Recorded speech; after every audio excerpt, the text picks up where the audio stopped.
Okay तो दोस्तों आज हम बात करने वाले ऐसे 7 टिप्स के बारे में जिसके अंदर आपको ऑनलाइन पेमेंट करते टाइम काफ़ी ध्यान देना चाहिए। आजकल जैसे कि आप कोई भी ऑनलाइन पेमेंट करते हैं जैसे कि बिल पेमेंट हो गया, ऑनलाइन ट्रांजैक्शन हो गया, फंड ट्रांसफर हो गया, फिक्स डिपॉजिट हो गया, इन सब कामों को आप इंटरनेट बैंकिंग से अब आजकल बहुत आसानी से कर सकते हैं। लेकिन दोस्तों आपको ये बात ध्यान रखनी चाहिए कि आप किसी फिशिंग के इस शिकार में, इस चक्कर में ना पड़ जाए, क्योंकि ऑनलाइन पेमेंट करते टाइम आपको काफ़ी चीज़ों का ध्यान रखना होता है। वैसे तो आप कुछ क्लिक में ही अपने सारे काम निपटा सकते हैं ऑनलाइन पेमेंट के जरिए, लेकिन दोस्तों कुछ बातें अगर ध्यान रखेंगे तो आपकी निजी जानकारी जो कि आप बैंकिंग से जरिए या फिर आपके कार्ड के जरिए जो भी निजी जानकारी है वो कहीं लीक ना हो जाए, क्योंकि अगर वो लीक होती है तो आपका पैसा भी कहीं और जा सकता है। दोस्तों आज हम इसी बारे में बात करने वाले हैं। आज की वीडियो में मैं आपको यही बताने वाला हूं कि ऐसे 7 टिप आप जरूर अपनाएं जब भी आप कोई ऑनलाइन पेमेंट करते हैं या फिर आप ऑनलाइन पेमेंट का कुछ ज़्यादा ही आपका यूज़ है, तो आप इन 7 टिप्स को अपने दिमाग में बैठा लें ताकि आपके साथ कोई फ्रॉड ना हो जाए। तो सबसे पहले हम बात करेंगे कि अपने पासवर्ड को आप नियमित तौर पर बदलते रहें ताकि आपका पासवर्ड कॉन्फिडेंशियल रहे, क्योंकि इसके अंदर दोस्तों आप जब भी अपना नया पासवर्ड बदलते रहेंगे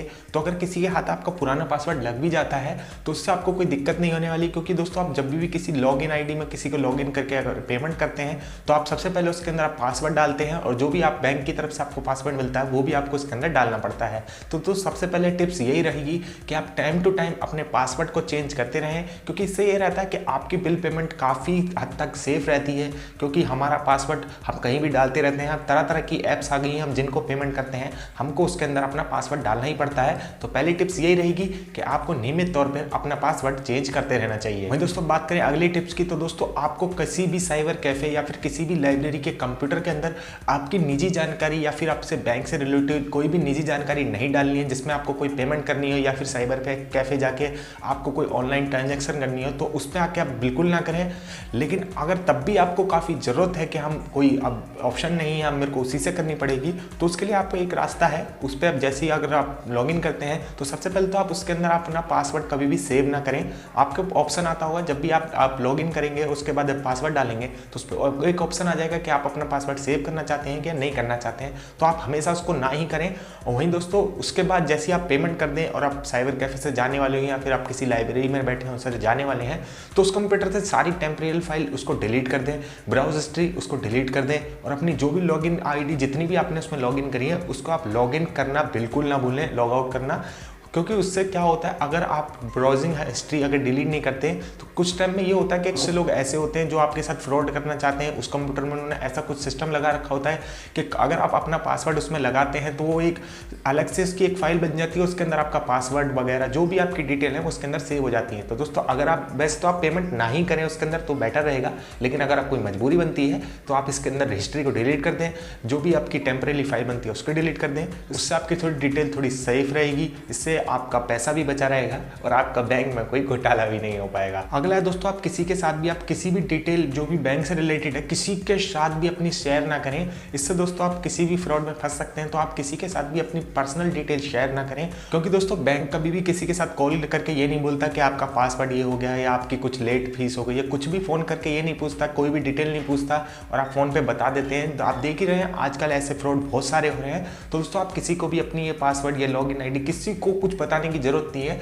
बैंक कभी भी ऐसा कुछ नहीं पूछता। अगर बैंक को कोई दिक्कत होती है तो वैसे ही आपको कुछ मैसेज आप बैंक की तरफ से ही मैसेज आ जाता है, तो आप सीधा उसके ब्रांच में जाके उसको क्लियर कर सकते हैं। और अगर आपको किसी वेबसाइट से पेमेंट वगैरह करनी है देख सकते हैं ऐसा URL आएगा, उसके बाद ही आप उस साइट पे पेमेंट करें। अगर ऐसा लिखा नहीं आ रहा है तो आप समझ लीजिए वो सिक्योर नहीं है। अगर कुछ ऐसा ही आ रहा है तो समझ जाइए वो एक सिक्योर साइट है। तब भी आप एक बार क्रॉस चेक जरूर कर लें, क्योंकि दोस्तों आपके पैसों का सवाल है और पैसा फ्री में नहीं आता है। काफ़ी सिक्योर रखना चाहिए पैसों को, इसलिए दोस्तों आप इसको भी चेक करें और बाकी आप ज़्यादातर काम बहुत सेफ रखें, आपका पैसा कहीं नहीं जाना चाहिए। अगला दोस्तों जैसे ही आप किसी भी पेमेंट करते हैं तो वैसे ही दोस्तों आप अपने अकाउंट की डिटेल जरूर चेक करें कि आपके अकाउंट में कुछ ज़्यादा पैसे तो नहीं कट गए या कुछ दिक्कत तो नहीं आ गई है। और अगर आपको ऐसा लगता है कि कोई दिक्कत आ गई है तो आप तुरंत अपने बैंक को जरूर सूचित करें इस बारे में कि मेरे ऐसे कुछ ज़्यादा पैसे कट गए हो, मैंने ऐसा कुछ नहीं किया। मतलब कुछ भी आप ब्रांच में जाके उसको बता सकते हैं या फिर आप कॉल के जरिए भी बैंक को सूचित कर सकते हैं। दोस्तों जैसे ही आप कोई पेमेंट करते हैं ऑनलाइन ऑनलाइन की जरूर चेक कर लें। उससे दोस्तों अगर आपको कोई दिक्कत होती है तो आप बेंच में जाकर उसको सूचित कर सकते हैं। अगला दोस्तों, अगर आप किसी भी कंप्यूटर में जैसे आपके घर पे है और अगर आप कोई एंटीवायरस डाउनलोड करना चाहते हैं तो दोस्तों आप किसी वेरीफाई कंपनी का ही एंटीवायरस डाउनलोड करके उससे अपने पीसी को ही स्कैन करें। किसी भी लोकल किसी भी वायरस को डाउनलोड करके अपने पीसी को सिक्योर ना करें, क्योंकि उसके अंदर हैकर्स अपने कुछ मालवेयर डाल देते हैं जिससे आपका पासवर्ड वगैरह जो भी है वो हैक हो सकता है और वो उनके पास जा सकता है और फिर उसके बाद वो क्या करेंगे ये तो आपको पता ही है। अगला है दोस्तों, अगर आप इंटरनेट कनेक्शन इस टाइम यूज नहीं कर रहे हैं, जैसे कि ब्रॉडबैंड कनेक्शन की मैं बात कर रहा हूँ, ब्रॉडबैंड कनेक्शन अगर आपके घर में लगा है और अभी भी आप यूज कर रहे हैं और थोड़ी देर बाद आपने यूज करना बंद कर दिया है तो दोस्तों उसको डिसेबल कर दें, क्योंकि दोस्तों मैलिस हैकर जो कि है वो जब भी इंटरनेट कनेक्शन ऑन रहता है तो इससे वो आपकी जानकारी चुरा सकते हैं। दोस्तों जब भी आप अगर इंटरनेट यूज कर रहे हैं तो उसको ऑन कर लें। ये सिर्फ मैं ब्रॉडबैंड कनेक्शन की बात कर रहा हूँ, मैं मोबाइल कनेक्शन की नहीं बात कर रहा। ब्रॉडबैंड कनेक्शन में जब भी आप इंटरनेट यूज कर रहे हैं तो उसको जब तक चला रहे हैं जब तक यूज करते रहें, और जैसे ही आप चला रहे हैं कि अब मैं यूज नहीं कर रहा तो उसको डिस्कनेक्ट करके ही छोड़ें, और जब भी आज यूज करना चाहें तो आपको फिर से उससे कनेक्ट कर लेना चाहिए।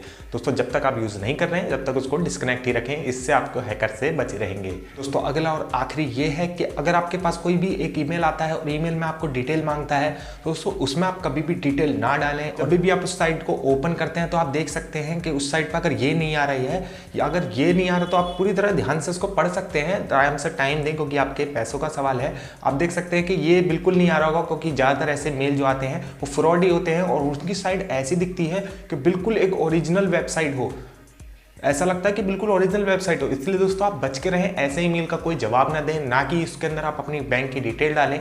इससे दोस्तों अगर आपका कोई भी पासवर्ड कुछ भी अगर हैकर्स के पास चला गया तो दोस्तों 2 मिनट में आपका बैंक साफ कर देंगे वो। इसलिए दोस्तों किसी भी मेल एड्रेस को चेक करने से पहले एक बार उसको देखें समझें, उसके बाद ही शायद मैं तो कहूँगा उसका जवाब ही ना दें, क्योंकि अगर आपको लगता है कि हाँ भाई ये फ्रॉड है तो पहली बार तो ये चेक करेंगे आप, अगर ये नहीं होगा तो वो तो फ्रॉड है ही।